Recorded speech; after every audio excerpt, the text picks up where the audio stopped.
नमस्कार दोस्तों, आपका पीएसए मास्टर के यूट्यूब चैनल में स्वागत है। जैसा कि आपको मालूम है कि हमारा प्रिय टॉपिक व्यापार की समझ है। हमने आगे भी विचार किया है, एक बहुत बड़ा फिनटेक एप्लीकेशन बनाने जा रहे हैं जो देश में एक इकोनॉमिक रिवॉल्यूशन ला देगा। उस फिनटेक अगर वो सक्सेस हमने कर दिया, आप लोगों ने सहयोग दिया, तो देश में रोजगारी और महंगाई की समस्या खत्म हो जाएगी। वो ऐसा भयंकर 5 साल से प्लानिंग करके बनाया जा रहा है। 1-2 साल लगेंगे उसको बनाने में, लेकिन जिस दिन हमारा वो फिनटेक एप्लीकेशन आ गई, आप समझिए आपकी बेरोजगारी खत्म, आज देश की महंगाई खत्म, देश में एक आर्थिक समृद्धि का माहौल आ जाएगा। आज हम बताते हैं एक छोटी सी बात, जो बेरोजगारी पर बात करते हैं। हिंदुस्तान एक यंग स्थान है, यहाँ नौजवान है, बड़ा जोशीला है, बड़ा मेहनत करने वाला, सातों दिन 12-14 घंटे काम कर सकता है, लेकिन उसके पास काम नहीं है, रोजगार नहीं है। क्यों नहीं है रोजगार? सरकार को पता ही नहीं क्यों रोजगार नहीं है। आप बेरोजगारों से मेरी गुजारिश है, अपने लोकल डिस्ट्रिक्ट प्लानिंग ऑफिस में जाइए और पूछिए आगे प्लानिंग क्या है। कितने बच्चे ग्रेजुएट मैकेनिकल इंजीनियर से, इलेक्ट्रिकल से, ह्यूमैनिटीज से, बायोलॉजी से हो रहे हैं। ये आज से 5 साल बाद जब मार्केट में उतरेंगे, इनके लिए कौन सी इंडस्ट्री में एम्प्लॉयमेंट की जगह खाली होने जा रही है, बताइए। ये संख्या ही नहीं है सरकार के पास कि हमारे कितने यंगस्तान, कितने बच्चे 21 साल से 30 साल तक के हैं और वो क्या क्वालिफिकेशन लिए हुए हैं, और उसके लिए इंडस्ट्री है कंट्री में या नहीं। आप इंडस्ट्री एक चीज की लगा रहे हैं। आज वेपन्स की बात कर रहे हैं, क्या वेपन्स की ट्रेनिंग दे रहे हैं? मिलिट्री साइंस कॉलेजों में पढ़ाई जा रही है। फिर आप आर्म्स की इंडस्ट्री लगा रहे हैं, उसके लिए बंदे कहां से लाओगे? लोग बेरोजगार घूमेंगे और कंपनियों को स्किल्ड लोग नहीं मिलेंगे। कंपनी ट्रेनिंग देते टेढ़ी हो जाएगी। कंपनी कहां से कॉस्ट बर्दाश्त करेगी? तो फिर ट्रेनिंग देगी क्या? अरे बिजनेसमैन प्रॉफिट बनाने के लिए होता है, ट्रेनिंग देने के लिए नहीं होता। वो ट्रेंड वर्कर चाहता है, तो सरकार को ट्रेनिंग देनी होती है, सरकार को स्किल डेवलप करनी होती। आप बताइए, देश में हम कह रहे हैं लोकल फॉर वोकल है, क्यों साहब?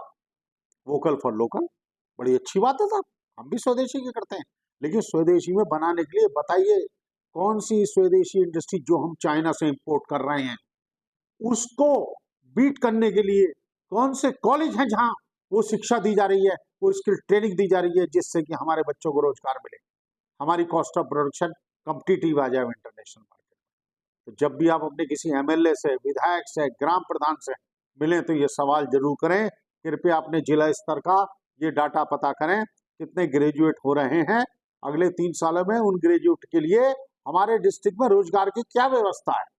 डीएम साहब से पूछिए ना, डीएम साहब की ड्यूटी है, डिस्ट्रिक्ट मजिस्ट्रेट का काम है कि अपने डिस्ट्रिक्ट को डाटा पब्लिश करें, बताए जनता को कि भाई मेरे डिस्ट्रिक्ट में इतना रोजगार बढ़ रहा है, इतने बच्चे पढ़ने जा रहे हैं, इनके लिए मैंने इतनी इंडस्ट्री लगवा दी है, इतनी इंडस्ट्री जमा दी है।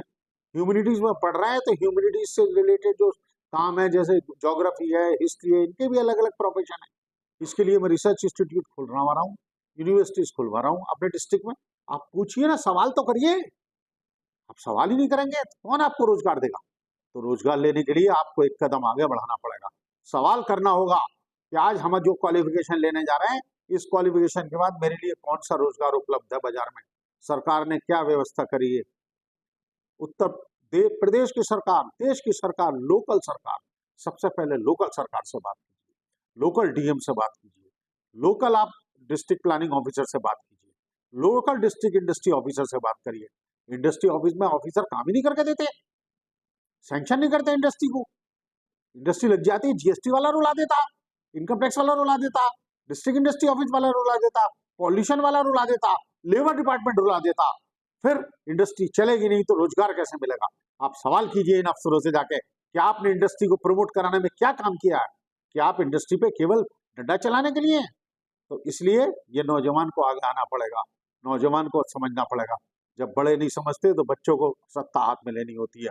आज नौजवान को काम करना पड़ेगा, इसके लिए सवाल करना पड़ेगा अपने डिस्ट्रिक्ट में जाके, अपनी तहसील में जाके पता करना पड़ेगा, इतने बच्चे पुलिस से पढ़ के निकल रहे हैं तो इनके लिए है क्या। इसमें टीचर्स को भी सहयोग देना पड़ेगा बच्चों का। टीचर्स बच्चों के लिए बहुत इंपॉर्टेंट चीज है। टीचर्स को गाइड करना पड़ेगा, टीचर्स को उनके साथ चलना पड़ेगा, टीचर को बच्चों के साथ जाना पड़ेगा डीएम के पास, डिस्ट्रिक्ट प्लानिंग ऑफिसर के पास। पूछे हमारे बच्चों के रोजगार की व्यवस्था क्या है, इतने बच्चे बीकॉम पढ़ रहे हैं, क्या अकाउंटेंट की जॉब है? बच्चों को क्या बीकॉम में वो सब पढ़ाया जा रहा है जो अकाउंटेंट की जॉब के लिए चाहिए? ये वैसी किताबें रटा रटा के एग्जाम पास कराए जा रहे हैं। तो पढ़ाई के तरीके में परिवर्तन करना जरूरी है, और साथ में सरकार और नीति निर्धारकों से पता करना जरूरी है, साहब हमारे लिए कहाँ रोजगार की व्यवस्था है। आज ही मैं कॉन्फ्रेंस में गया था, नेशनल कॉन्फ्रेंस थी साहब, और डाटा के ऊपर थी, और गवर्नमेंट के एक सेक्रेटरी साहब आए हुए थे, पीएम ऑफिस के एक एडवाइजर साहब हुए थे। मैंने उनसे दो बात कही, दोनों के ब्लैंक फेस थे। मैंने कहा देश में जो डाटा बन रहा है, इसके डाटा की सैंक्टिटी कहाँ है? डाटा का ऑडिट, डाटा की क्वालिटी और क्वांटिटी की ऑथेंटिसिटी, वेरासिटी चेक करने की कोई इंस्टीट्यूशन बना हुआ है या नहीं? नहीं बना तो कैसे होगी? डाटा गलत होगा, डिसीजन गलत होंगे।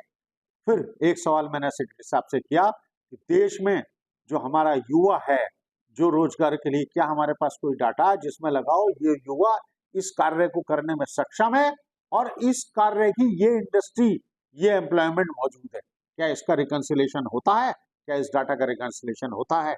लेकिन मुझे जवाब नहीं मिल पाया। आपको भी मिलेगा नहीं, लेकिन जब आप बार बार सवाल करोगे तो उन्हें मजबूर होकर डाटा बनाना पड़ेगा और इसका रिकंसिलेशन करके आपको जॉब देनी पड़ेगी, आपको रोजगार देना पड़ेगा। आप जगाओ सरकार को, जगाओ व्यवस्था को कि भाई हम जो पढ़ रहे हैं हमारे लिए रोजगार की प्लानिंग क्या है, नीति आयोग क्या कर रहा है बताए ना।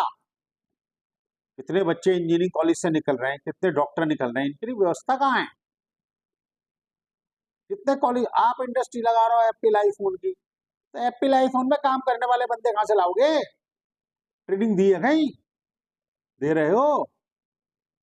आप बताओ, एप्पल फोन खोल के कितने इंस्टीट्यूटों में समझाया गया मुझे बता दो। और फ्यूचर की तो बता ही नहीं रहे, फ्यूचर की भी बताओ कि फ्यूचर एआई आ रही है, मशीन लर्निंग आ रही है? इसको कैसे करना ताकि अब नई टेक्नोलॉजी फर्में मांगेंगे ऐसे बच्चे, तो बच्चों को ट्रेनिंग देनी पड़ेगी, बच्चों को सिखाना पड़ेगा। है, अपने बच्चों का ध्यान रखो, बच्चों को सही गाइडेंस दो, बच्चों को सही रास्ता दिखाओ। क्या वो यूट्यूब से ज्ञान लेते रहेंगे, सोशल मीडिया से सीखते रहेंगे? सरकार की कोई जिम्मेदारी नहीं है? सरकार ने यूट्यूब को क्लासीफाई नहीं किया, सोशल मीडिया की क्लासिफिकेशन नहीं करी आज तक। That is the worst thing which is happening. हर चीज की क्लासिफिकेशन होती है, कैटेगराइजेशन होता है। चलो जो हुआ, हम किसी की बुराई नहीं करना चाहते, हम सिंपली ये रिक्वेस्ट करना चाहते हैं युवाओं से कि आप जो स्किल प्राप्त कर रहे हो पता करो, उस स्किल के लिए जॉब करो। थैंक यू फ्रेंड्स, मुझे उम्मीद है आपको हमारा ये वीडियो अच्छा लगा होगा। कृपया इसको लाइक करें, सब्सक्राइब करें और अपने सब युवा बच्चों में, साथियों में, दोस्तों में, जानकारों में इस वीडियो को सर्कुलेट करें ताकि हमारा युवा जागे और रोजगार के लिए ओपन डिमांड न करे, specific demand. Thank you friends, all the best.